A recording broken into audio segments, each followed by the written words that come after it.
సెంట్లు భూమి ఇవ్వబోతున్నారు.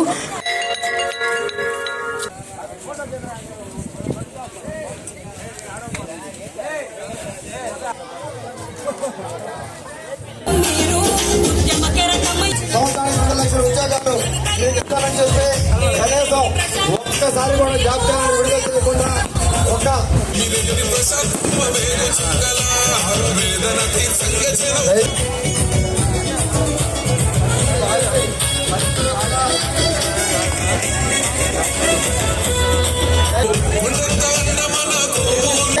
ఆగండి.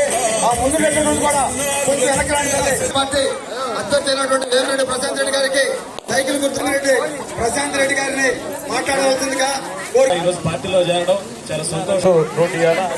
బ్రిడ్జ్ కూడా ఇక్కడ పెద్ద స్కాములు వీరుడు అభిమానించిన వాళ్ళు ఉండరంటే అతిశయక్తి కాదు. ప్రతి ఒక్కరు కూడా అన్న వేమిరెడ్డి ప్రభాకర్ అన్న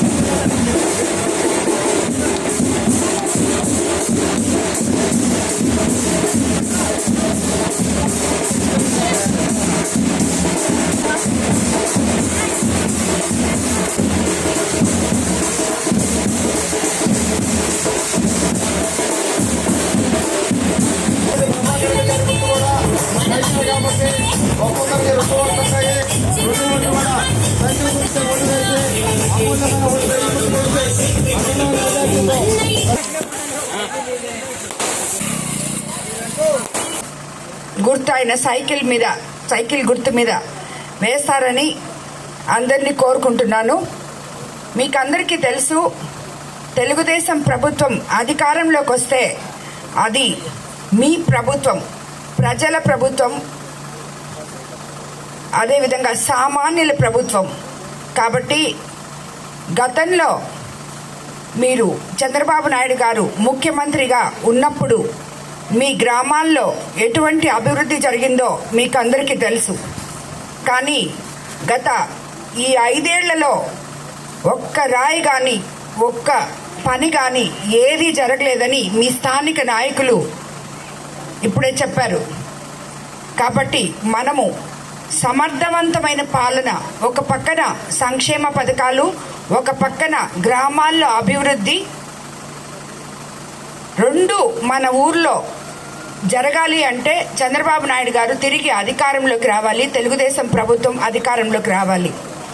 కాబట్టి మిమ్మల్ని అందరినీ ఆలోచించుకొని ఓటు వేయాలని చెప్పి మిమ్మల్ని అందరినీ మరోసారి కోరుతున్నాను. ఆ పేరుతో చంద్రబాబు నాయుడు గారు మనకి రాబోయే రోజుల్లో చాలా పథకాలు ఇచ్చారు. మీరందరూ ఉచితంగా బస్సులో ప్రయాణం చేయొచ్చు. అదేవిధంగా సంవత్సరానికి 3 సిలిండర్లు ఇస్తున్నారు.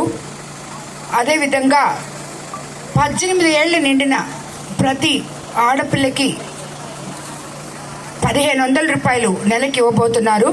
తల్లికి వందనం పేరుతో ఎంతమంది బిడ్డలు ఇంట్లో ఉంటే అంతమంది బిడ్డలకి 15,000 రూపాయల లెక్కన ఇవ్వబోతున్నారు. కాబట్టి మహిళలందరూ ఆలోచించి ఓటు వేయాలని, అది కాకుండా నేను ఒక మహిళను కాబట్టి మీరందరూ నా వెనక ఉంటారని, మీరే నా బలమని మిమ్మల్ని అందరినీ మరీ కోరుకుంటున్నాను. అదేవిధంగా ఇక్కడ చాలామంది యువకులు ఉన్నారు. మీకు కూడా చంద్రబాబు నాయుడు గారు చాలా సంక్షేమ పథకాలు ఇచ్చున్నారు. ఆయన ముఖ్యమంత్రి అయిన తర్వాత తొలి సంతకం మెగా డిఎస్సి మీద పెడతానని చెప్పారు. 20 లక్షల జాబ్స్ ఇస్తామన్నారు. నిరుద్యోగులుగా ఉన్న యువకులకి నెలకి 3,000 లెక్కన నిరుద్యోగ భృతి కింద ఇవ్వబోతున్నారు. కాబట్టి మీరందరూ కూడా ఆలోచించుకొని ఓటు వేయాలని మిమ్మల్ని కోరుకుంటున్నాను. ఆలూరుపాడులోని మీ సమస్యలు చాలా ఇచ్చారు మీ వాళ్ళు. దానికన్నిటికీ ఇల్లు లేని నిరుపేదలకు కాలనీతో కూడిన ఇళ్ల స్థలాలు కేటాయించి ఇళ్ల నిర్మాణం చేపట్టేలా చూస్తానని చెప్పి మీకు అందరికీ మాటిస్తున్నాను. ఈ గ్రామంలో ప్రతి ఇంటికి కొళాయి ద్వారా తాగునీరు అందించడానికి ఓవర్ హెడ్ వాటర్ ట్యాంక్ కట్టించి అందిస్తాను. ఇది ఆల్రెడీ మనకి తెలుగుదేశం ప్రభుత్వం వస్తే ఈ 2 తప్పకుండా మనకి చేరుతాయి. మనం అధికారంలోకి వచ్చాక పార్లపల్లి నుండి ఆలూరుపాడుకు తార్ రోడ్డు వేయించి గ్రామానికి బస్సు సౌకర్యంలా బస్సు సౌకర్యం కల్పించేలా ప్రయత్నిస్తానని చెప్పి మీకు అందరికీ మాట ఇస్తున్నాను.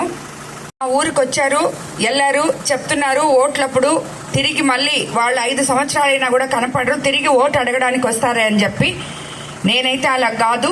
నేను సేవ చేయడానికి రాజకీయాల్లోకి వచ్చిన దాన్ని. మీ సమస్యలు తెలుసుకొని మీలో ఒకదాన్నై, మీలో మమేకమై, ఇది ప్రతి ఊరుని నా ఊరు అనుకొని మీకుండే సమస్యలు నేను అనుభవిస్తున్నట్టు మీలో మమేకమై మీకు సేవ చేయడానికి వచ్చిన నాయకురాలు నేను. అంతేగాని రాజకీయ నాయకురాలని మాత్రం కాదు, నేను సేవకురాలని. కాబట్టి మీరందరూ నా మాటలు నమ్మచ్చు. మీకు అందరికీ నేను ఎల్లవేళలా అందుబాటులో ఉంటాను. తెలుగుదేశం నాయకులు కానీ, కార్యకర్తలు కానీ, సామాన్య ప్రజలు కానీ ఎవరైనా సరే నేరుగా మీ సమస్యలు నా దగ్గర వచ్చి చెప్పుకోవచ్చు. నేను వాటన్నిటికీ తీరుస్తానని, మీకు సపోర్ట్ ఉంటానని మీకు అందరికీ చెప్తున్నాను. మీరే నా బలం. కాబట్టి నేను రాజకీయాల్లోకి వచ్చిందే మీకోసం. కాబట్టి మీ సమస్యలు ఏదున్నా ఏ రోజు కూడా మర్చిపోను. ఈ గ్రామంలో ఏ గ్రామంలో ఇచ్చిన మాటలు ఆ గ్రామంలో తప్పకుండా తెలుగుదేశం పార్టీ అధికారంలోకి రాగానే మీకు అందరికీ తీరుస్తానని మరోసారి మనం చేసుకుంటున్నాను. అదేవిధంగా ఈరోజు ఈ గ్రామ సోదరీమణులు ఇంత ఘనంగా స్వాగతం పలికినందుకు మీకందరికీ మరోసారి ధన్యవాదాలు తెలుపు. Please subscribe my channel.